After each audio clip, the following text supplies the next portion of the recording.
Prologue. The writer Martin Amis quotes his father, the novelist Kingsley Amis, as saying in his later years, "I'm not going to read any more novels that don't begin with the sentence, 'A shot rang out.'" Chapter 1. A shot rang out and a body fell into the water. Bill Smith looked up from the typewriter. He shook his head, looked down, and tried again. A shot rang out and Bill Smith fell into the water. Bill Smith sat back. He frowned. Better, but still not right. He tried a third time. A shot rang out, and Bill Smith, giving a howl of pain and anger and clutching his arm to staunch the flow of blood from the bullet wound, fell into the water. Bill Smith sat back. He tapped the pencil against the old Underwood typewriter. Better to start a few frames back. Bill Smith was walking along the quays when he noted a man with a gun on top of the warehouse. The gun glinted in the early morning sunlight. That built up the suspense. But whichever way you start, unless you back up Bill Smith to where he's getting out of bed that morning, scratching his etc., you always hit on that blocker of an opening sentence. Bill Smith leaned back in his chair and sucked the end of the pencil for a long moment. Perhaps it would be better to go off in another direction altogether. After a moment's pause, and with a smile touching the corner of his lips, he leaned forward and started typing again.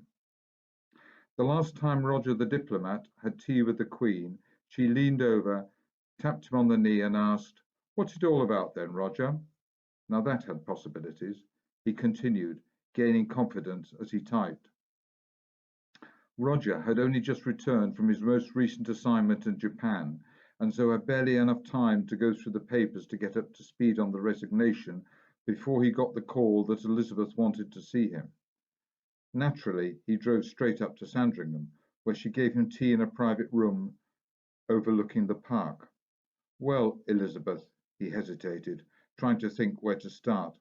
He and Elizabeth went back a long way, and she often relied on him for man-of-the-world explanations, but this was a difficult one. The long and short of it was that the PM had been caught in a compromising position in a Brussels nightclub. The details were rather salacious. In what the newspapers called a moment of madness, the PM had got up onto the stage in the Devil's Dungeon. Then, according to the reports, she had stripped down to her underwear and danced the can-can with the Prime Minister of the Czech Republic. Of course, when the footage emerged on the internet, she had to go. There could be no doubt about that. The usual excuses for bad behaviour were made: a momentary lapse, stress, a low tolerance to alcohol. Some commentators even suggested her drink may have been spiked. Roger's attempt at an explanation that it was a difficult time and that the negotiations were going badly didn't convince Elizabeth. She reminded him that she had her own problems with Charles, who, entre nous, she still refers to as young jug-ears, but that she still behaved responsibly. Roger waited a few minutes before trying to lighten the rather somber mood by telling her a funny story he had picked up in Tokyo about the Japanese Prime Minister. Apparently, he had got the tail of his coat caught in a lift door as he was on his way to an official function, with the consequences that you can imagine. This had made her laugh. After that, as she often did in those days, it was well into autumn, evening had fallen, and the sitting room was cosy with a warming fire. Elizabeth started to reminisce. In the end, they returned, as Roger knew they would, to the story of Harold Macmillan, his wife Dorothy, and the awful Bob Boothby. It's a story which, astonishingly, even brings in a serial killer by the unlikely name of John Bodkin Adams. It's a story which still could, if certain details were revealed, lead to what the journalists call a grave constitutional crisis. So it behoves us all to be careful. Bill Smith stopped typing. He'd heard a key turning in the lock and knew that his beloved Polly Smith had returned home. "Kuchuku," he called out. "Kuchuku," she called back. It was only later that evening, an hour before going to bed, that Bill Smith was once again able to resume his position at the old Underwood typewriter, to find, to his annoyance, that he had completely lost his train of thought. So, casting around for a way back into the story, he typed, "Bill Smith met his wife in a Starbucks cafe. At the time," he wrote, He had been a production manager at a commercial photo laboratory and had been in the habit of taking his break in a nearby Starbucks. Bill Smith has been criticised for patronising a company like Starbucks, especially in such a grand city as ours, which has dozens of excellent locally owned cafes. In his defence, Bill Smith always quotes our homegrown philosopher Michel de Montaigne. We are all patchwork and so shapeless and diverse in composition that each bit, each moment, plays its own game. We all know how Starbucks works, Bill Smith typed. You order your coffee and they ask your name. Your name is then written on an empty paper cup that will eventually hold your coffee. When your coffee is ready, your name is called out and you step forward to the pickup area to collect. Now, to set the scene for what followed, we should say that Bill Smith was born William Smith, but over the years he had grown into a Bill Smith. He has the slightly crumpled shirt and the emerging pot belly and the hair that always looks like it needs a comb through. And, like thousands of other Bill Smiths and Harry Browns and Walter Greens, he just about gets by. He even has the Bill Smith shuffle. They all have it, just like they all got the school report that read, Bill should assert himself more. It's well known that William Smiths are a sparkier and classier bunch. But, Bill Smith typed, on that day he had no inkling of anything unusual to come. It was a day like any other. He was on a quick 15-minute break from the photo lab. It was just enough time for a coffee and a sit down and a bit of a ponder. He thought, when he looked back, that the changing season could have been an unconscious influence.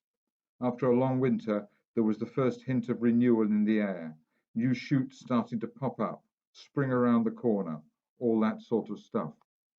So anyhow, Bill Smith typed. Bill Smith placed his order and the server held up the paper cup and said, "Name, sir." Bill Smith opened his mouth as you do to say Bill Smith, but instead, to his surprise, and in a voice that was un-Bill Smith-like in its boldness and clarity, he heard himself sing out, "My name is Sir Winston Churchill." Well, the girl looked at Bill Smith and said, "Huh?" People who work in Starbucks don't get much history. He could have backed down then and said something like Win or Church, and that would have been the end of his little rebellion, snuffed out even before it started. But instead he doubled down. He leaned over the counter and spelled out the name slowly and watched as she wrote down all 3 words. The guy at the pickup counter was smarter and got the joke. When the hot beverage, as they call it in America, was ready, he called out in a loud voice, "Sir Winston Churchill," and as you can imagine, heads turned. And Bill Smith swore his shoulders went back and his chest jutted forward as he walked up to the counter. After that, Bill Smith got into the swing of it. He started to dress for the part. One day he was Napoleon Bonaparte, and the next day he was George Gershwin. When he declared himself Lawrence of Arabia at a Starbucks in a part of town with a largely immigrant population, people turned to look. He lost weight and bought half a dozen new shirts and a new jacket.